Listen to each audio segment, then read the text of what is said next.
God is good. I come before you this morning with a very heavy heart. Elijah was my older brother by 3 years. And I can tell you now that at times it was easy, other times it wasn't. I followed him into middle school, and the teachers expected so much of me. Mr. Lyon at the 7th grade social studies school, first thing he said, "Oh, you're Elijah Cummings' brother?" I said, "Yes, sir." He said, "Well, I expect great things from you." When it came time to pick our high schools, as most of you know, Elijah went to Baltimore City College. By the way, I call him Bobby. The family calls him Bobby. People have asked me, about 100 people have asked me over the last week why we call him that. And it's because his godmother didn't like the name Elijah. So if you don't mind, I'll refer to him as Bobby from now on. That's what I've called him for the last 64 years. The day came when I had to select the high school to go to. And of course, he wanted me to go to City. He said, "Al," okay, let me explain that one. My name is James, my middle name is Alfred, but they call me Al for short. Okay. He said, "Al, you really should go to City. It's an all-boys school, so you have no distractions." Yeah. So I said, "Bobby, I love distractions."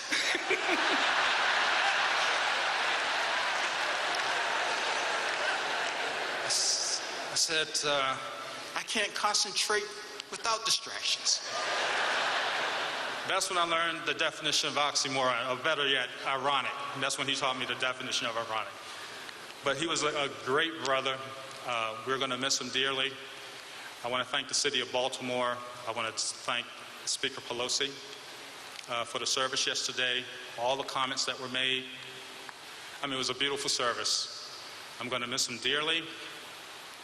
And the last thing I want to say is that when I was leaving his home yesterday, after returning back from Washington, I was getting in my car, and there was a gentleman sitting on the steps, and he asked me, "Where are you coming from?" And I told him, "From my brother's house, Elijah Cummings." And he was so apologetic. He said, "I am so sorry. I'm so sorry." He just felt really bad. He just wanted to give me a hug. So he said, "I'll do anything you need me to do." He said, "I'll cut your grass." He asked me, he said, "Where do you live?" I said, "Virginia."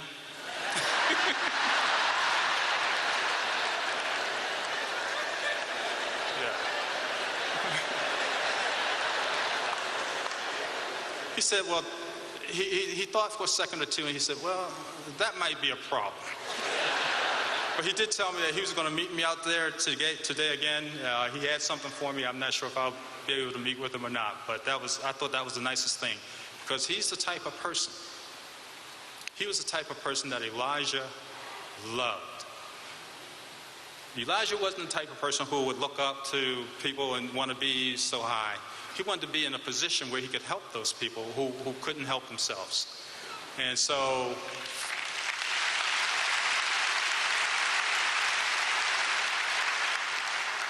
again, I just want to thank everybody. My niece already thanked the staff, and the reason why I was going to thank them was because during my last meeting with Elijah, I spent an entire Sunday with him about 4 weeks ago, which really wasn't the last time. I've seen him since then. But I spent a Sunday with him watching the Chiefs play the Ravens. The Ravens lost. But he had a question for me. The question was, for those of you who don't know, I lost a son. My son was killed about 8 years ago. He was a student down at Old Dominion. And that haunted Elijah for most of his life, for the rest of his life. He asked me, he said, "Why did Christopher go to Old Dominion?" And I said, "Well, because his friends wanted to go there. He wanted to go with his friends." And he said, "Man, I wish he hadn't gone to Old Dominion. That broke me to my heart when he was killed." And that wasn't the first time he told me that. He's told me that many times.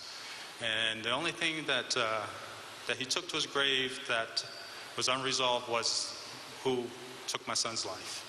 So hopefully that'll turn around here sometime soon. But again, I want to thank each and every one of you, because you know, you can give someone your car, you can let them borrow your keys, you can let them borrow your home, your clothes, whatever the case may be. But the one thing that you cannot get back is time. And each and every one of you have given up hours of your time just to honor my brother. And for that, I am eternally grateful. Thank you.